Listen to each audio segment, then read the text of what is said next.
The NHL Stanley Cup Playoffs continue as round one starts to wind down. We've got a Game 7 already scheduled. We've also got our women's hockey spotlight, and we'll break down some of the NHL award nominations. All that and more on today's Locked On NHL podcast.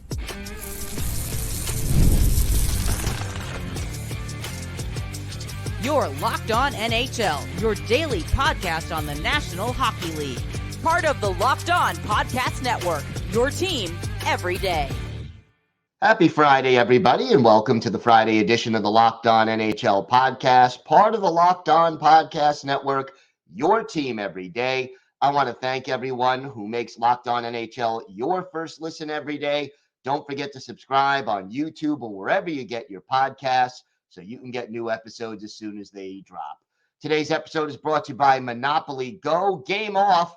We got to talk more about Monopoly Go. This fast-paced game lets you team up with your friends for tournaments to unlock awesome prizes like unique stickers for trading, cool playing pieces, and hilarious emojis for taunting your friends. So download Monopoly Go, now free on Google Play or the App Store. Game on. Rachel, happy Friday to you. And this is always an exciting time of year around the hockey world.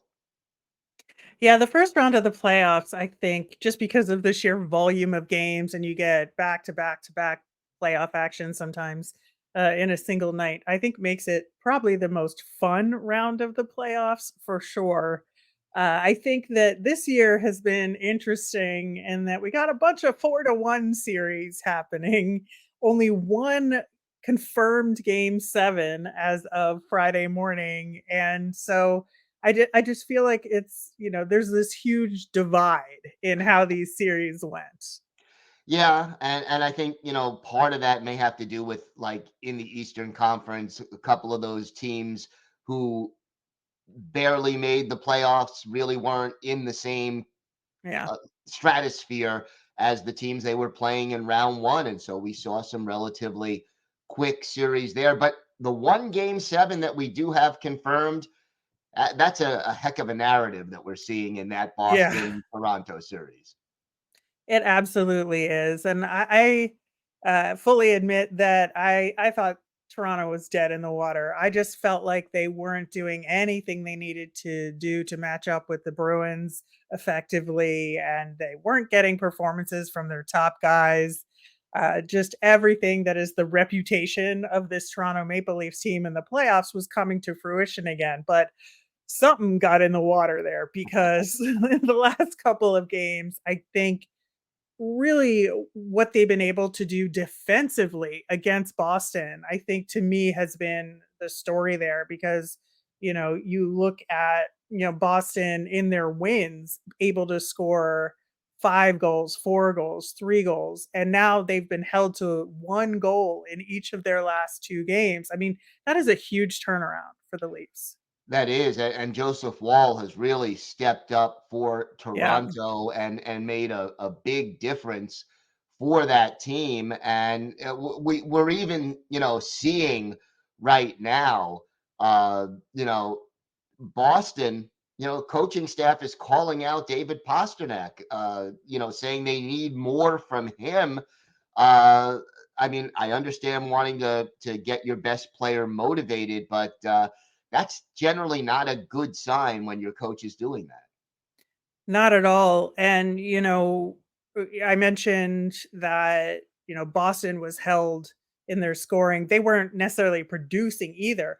But, Toronto only scored 2 goals in each of those 2 games. Like, it's pretty much the same as their earlier games in the series, scoring 1 or 2 goals. They've been consistent in that front. So Boston absolutely should be able to take advantage here. And that's where I think Woll has made the difference. Yeah, he has been a real difference maker. And then, of course, you get William Nylander providing just enough offense to help the Maple Leafs get the job done. And, it's interesting. Who do you think has more pressure? I mean, you have Boston blowing a 3-1 lead, so there's pressure on them in the series. And then you have Toronto, a team that hasn't made even a Stanley Cup final since the time that there were 6 teams in the league. Who's got more pressure coming into Game 7?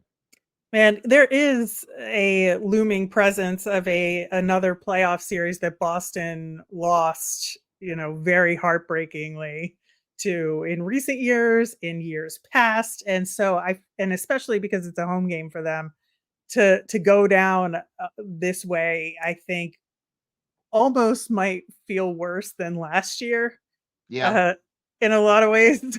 But so there is that specter of last year looming over Boston, and then Toronto. After what happened last year, and they're like, okay, we got into the second round. Now let's figure out the next step. To not get to the second round this year is like taking a step backwards, and you have to think about blowing up the team in some ways if they don't advance. Yeah, yeah, and to take a step back would be disastrous for the Maple Leafs, and they have that top heavy roster. It may be time to break them up if they can't advance to the second round. So that's going to be interesting. And then we still have two series out west that are going on. Vancouver has a 3-2 lead on Nashville, and the Predators are hanging around. They are. I ultimately think it's not going to be enough because I don't think they're consistent enough, and I just think you know this game 6 is in Nashville, but I just feel like this has to be a statement game for Vancouver, saying no, no, no, no. Like you were in it for a little bit. That's cute, but like we're done with that, right?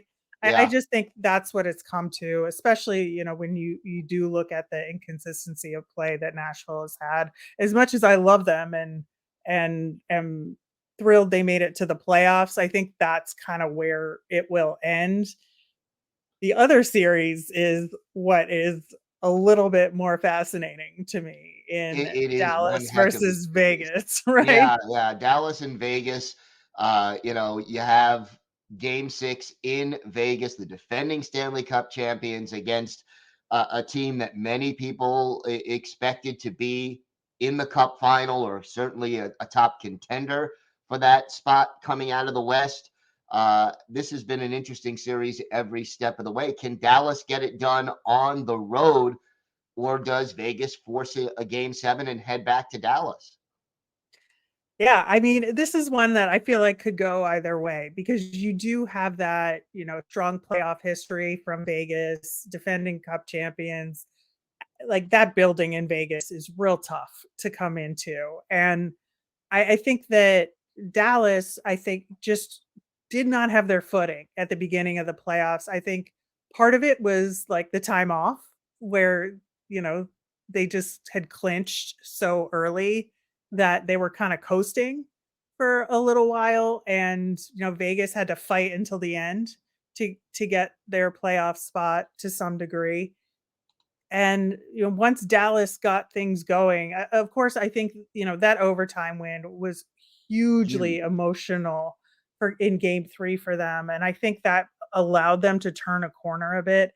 So I think this is going to be a hugely competitive game, but I think that between the two series, I would put money on this one going to a Game 7 over the Vancouver Nashville series. Yeah, I think so too. And to me, this is also a series that could go either way because even though Vegas was so many points behind in the standings, the defending Stanley Cup champions, they always seem to raise their game when it matters most. Well, That's going and to Mark be Stone showing up, Yeah, as he always, does. always, always. So this is going to be a very interesting series for sure, and some exciting hockey coming our way this weekend. Yeah, absolutely. And meanwhile, these other teams are just sitting and waiting to see what Sitting and waiting, which happens. is a mixed blessing. You get healthy, but do you lose that edge? Do you lose that intensity because you have that time off? It'll be interesting to see how the teams that won early end up handling that break. Well, we have got a lot more to discuss on today's show. We'll be joined next by Erica Ayala for our bi-weekly women's hockey spotlight. Plus, we'll preview one round 2 series that we know and talk a little bit more about the NHL awards. All that and more coming up on today's Locked On NHL podcast. Today's episode is brought to you by FanDuel. It's winner take all time in the NBA and NHL, and FanDuel's giving you a shot to bring home a big win of your own. Right now, new customers get $150 in bonus bets with any winning $5 bet. That's $150 to bet on spreads, money lines, player props, and more. And hey, hockey fans, you can use your knowledge of the NHL to check out the odds on FanDuel for Game 7 of Toronto and Boston, or either of the Game 6s coming up this weekend in the West. You got all the prop bets and money lines, so check out the odds at FanDuel. Go to FanDuel.com/LockedOn and make every playoff shot count. That's FanDuel.com/LockedOn. FanDuel, America's #1 sportsbook. Now it is time for our bi-weekly women's hockey spotlight. That means we welcome back Erica L. Ayala. Erica, how you doing? Oh, I'm doing great. Always great when we get to talk a little women's hockey, especially with the playoffs right around the corner. And talk to us about the playoffs. Looks like we're getting closer to knowing who the teams are going to be. Yes, indeed. So we see that there are two teams that have already clinched a playoff berth and one team also that has already officially been eliminated. We'll talk about that in a little bit. But at the top of the table, you have PWHL Toronto and PWHL Montreal. As of right now, when we're recording, they have 44 points. That is Toronto, and 41 points for Montreal. So both of these teams are expected to host in the first round. And then also we've talked a little bit about the unique format, PWHL Toronto in particular, assuming they get to hold on to that #1 spot, will get to pick their opponent. And so right behind #1 and 2, you have Minnesota, PWHL Minnesota, 35 points on the season, PWHL Ottawa, and then PWHL Boston. So Ottawa and Boston, though, are neck and neck, 32 points in the standings, and one of them will be out and one of them will be in. So the weekend slate is going to be pretty important for this weekend. We have some teams that, are still looking to get in. And then, of course, the rest, specifically Minnesota, just looking to see where they will be seated. But, this is a PWHL Toronto team, Rachel, that kind of came out the gate a little bit slow, but now have been able to rise in the standings. We saw that Sarah Nurse got a hat trick the other night. When you think of having this kind of momentum going into the playoffs, I mean, do you think that this will benefit PWHL Toronto? I think so. I think, one of the unfortunate side effects of, what Gil and I just talked about with the Toronto Maple Leafs forcing a Game 7 is that it's forcing this playoff series for scheduling reasons, because that's up in the air, into the Marlies building, which is a little smaller, which is a little of a bummer, I got to say, just because I know they could probably sell out the big barn. But that being said, I think that, I think Toronto has a ton of momentum going into the playoffs, and being able to pick your opponent is so huge. Who do you think they'll pick? Well, we know they can't pick New York, New Jersey, Right. and Long Island. We'll get into them in a little bit. But, I think it really depends. I don't even know if you necessarily just want to go with a team that's lower in the standings. I think you want to look at a team that maybe you feel that you match up with well. And you want to have a team where maybe just how they scheme defensively in particular opens your offense up. So that's how I would go about it, Gil. And, they have some pretty talented folks at their front office, between Troy Ryan, who is their head coach, I should say, bench boss and front office. And then also, of course, they have Gina Kingsbury, who both are part of Hockey Canada. And so I'm hoping that they'll be able to really pull out the analytics. I know not all hockey fans are into analytics, but I feel like in this case, Gil, it might be good to take a look at minimum at just some basic stats and see how you match up. Matchups are always important, especially in a short series. So you want to take advantage of, to me, you want to face the team whose style enables your style to work its best. Right. And, part of the equation when you're picking your own opponent, whoever you pick is automatically insulted. I mean, before you even start the series, they're Very insulted. true. So there's going to be a chip on their shoulder. It adds a little more juice to the whole playoff situation. So I really like that format.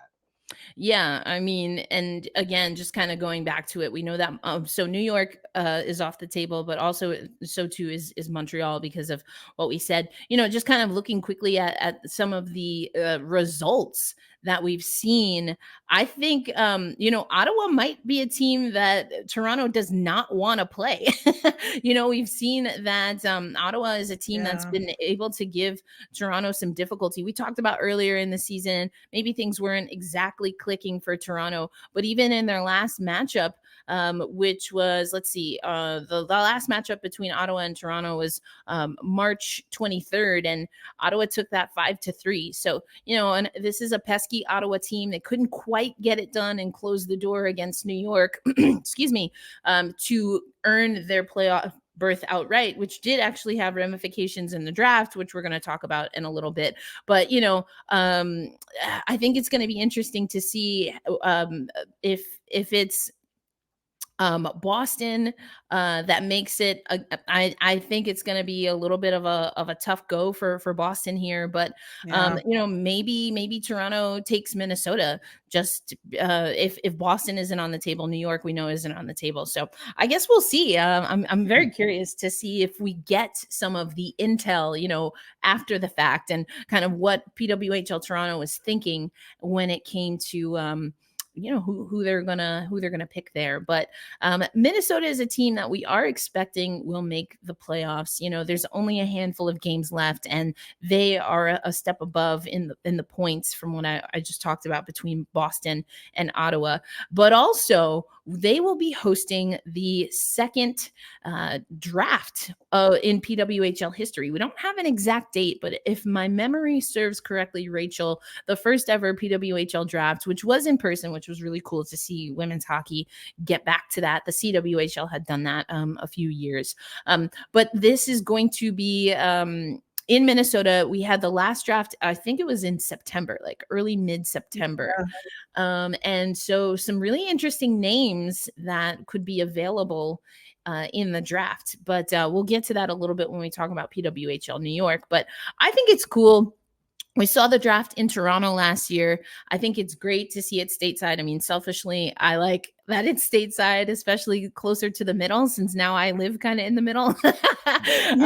But I think it's going to be great.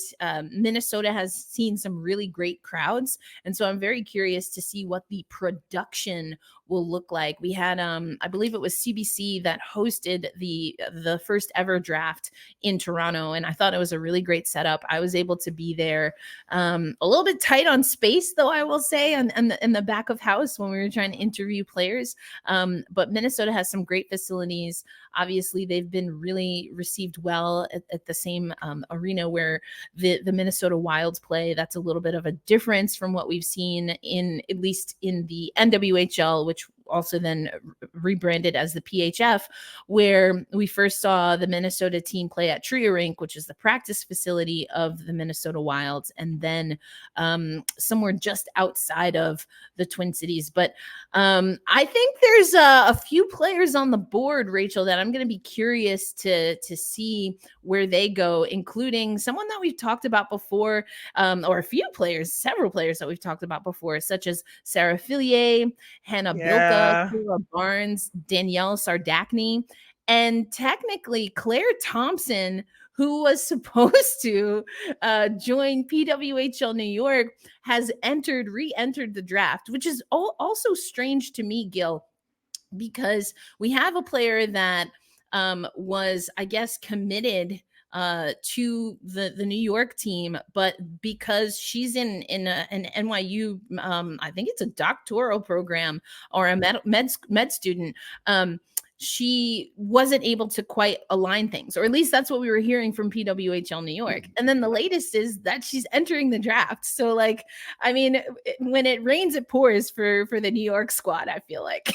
Yeah, and there's maybe a little more to that story than meets the eye as to why she never signed. How many rounds are they going to go in this draft? Do you know?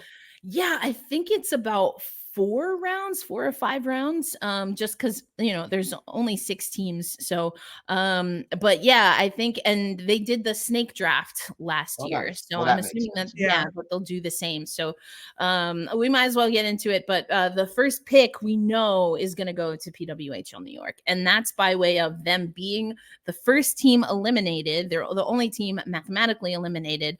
But the way that the PWHL New York did the draft lottery, if you will, is that teams that are eliminated from the point of elimination, if they win the number 1 pick based on how many wins after elimination they get. Now, here's the rub, Rachel, of it for this year, at least. PWHL New York wasn't playing particularly well. They were the first team to get eliminated, but then because no other team has been eliminated, effectively they win 1 game after elimination and they get the number 1 pick. Right. I think it's, with the league only having the 6 teams, like that's the way it's going to go for now. But I think you still have to set that precedent early that that's the way you're going to run the league. So I don't have any issue with it Yeah. whatsoever. But yeah, I mean, Sarah Fillier would be a really good addition to that New York team. And she, in theory, right, on paper would be. But another reason we have PWHL New York as a bullet point, Rachel, is because, and we've alluded to this before, a lot more people in media are talking about it. But like, what actually was happening with PWHL New York? You've got some fantastic players from the Canadian national team, the U.S. national team, Olympians. And on paper, you think that this could be a team that puts some things together, and they never did. I've said on this podcast before, though, that I found it interesting that multiple times, both before the season and then the PWHL New York Media Day was actually, I think, 4 or 5 games into the season. And I was there. And on even 5 games into the season, we had the head coach, Howie Draper, and the general manager as well, Pascal Daou, saying that they haven't watched film on their players. And so 5 games into a very short season, they're still trying to figure out where everyone fits. It was also 5 games into the season that we heard they were still trying to get Claire Thompson together and on the roster. But I mean, that just seems odd to me. We know that, unfortunately, at least for right now, women's sports have very short seasons. And to have a head coach and a general manager who effectively are putting together the roster, I would imagine are creating defensive pairs and lines, to say that they haven't, and it's not like there's not film. You mean to tell me you couldn't find film on Abby Rock, on Alex Carpenter, on Madison Packer, on Chloe Arard? These are all players who are elite level, either at international, at professional hockey before, and of course NCAA, and most of them, all 3. So how you don't have film, and how do you actually build a roster if you haven't watched your players outside of what you now are creating to know if that's even a good matchup, Rachel? Yeah, I think it's obvious there is a coaching deficiency this season for New York, and that is going to be a huge issue this off season. And if I were the league, I would step in and fix that before the draft, because like players are not going to want to go there. No, if nothing changes. Yeah, and Gil, we also heard reports that players like Abby Rock were, if not kind of picking their own line mates, then very vocal about their frustration that the systems weren't working. I mean, we were kind of talking offline about, maybe a coach that Rachel and I have some familiarity with losing a locker room, aka Dave Haxtell getting fired. This seems, from someone who covers the Kraken, this seems much more egregious than anything that I heard coming from Kraken camp. Well, look, if you're not watching film on your own players, I mean, I think the standings reflect the amount of effort put in to getting your team ready. And that's a shame for the players who really don't even get a chance to be properly coached and to strategize and to develop as a team. Yeah, and then, this is also a league where we're ramping up the stakes. And so, like in every other professional sport, you want to play for a winning team, not just because you are a competitor, but also you're playing for contracts, right? Not everyone has a 3-year contract. Some people, are looking and jockeying for spots. And so it's not just a recruitment deficiency going into the draft, like you said, Gil, but also can you even retain the players that you have? Erica, thank you so much. Always great to talk a little women's hockey with you, and we'll see you in a couple of weeks. Sounds good. Thank you both. All right, game off. We got to pause here to talk more about Monopoly Go. I know what you're saying, flag on the play. You already talked about that, but there's so much good stuff in this game. In Monopoly Go, you can team up with friends for timed tournaments where you work together to build up each other's boards. The more you win together, the more awesome prizes you unlock, and there's so much more to get. Unique stickers you can trade with friends to complete albums for big prizes, cool new playing pieces to travel the board with, hilarious emojis for taunting friends when you smash their buildings or heist their vaults. Plus, Monopoly Go feels new and exciting every day with constantly changing tournaments and challenges. A ton include their own unique mini games like digging for treasure or a robot pachinko machine. And there's always new timed events that help you win big, like massive multipliers for everything you win or rent frenzies. There's always something fun to discover in Monopoly Go, so get off the bench and now download it for free on Google Play or the App Store. Game on. So we have one round 2 series that we know for sure: the New York Rangers, the Carolina Hurricanes, big Metropolitan Division matchup here. And this is a team with 2 teams that are very contrasting in their styles.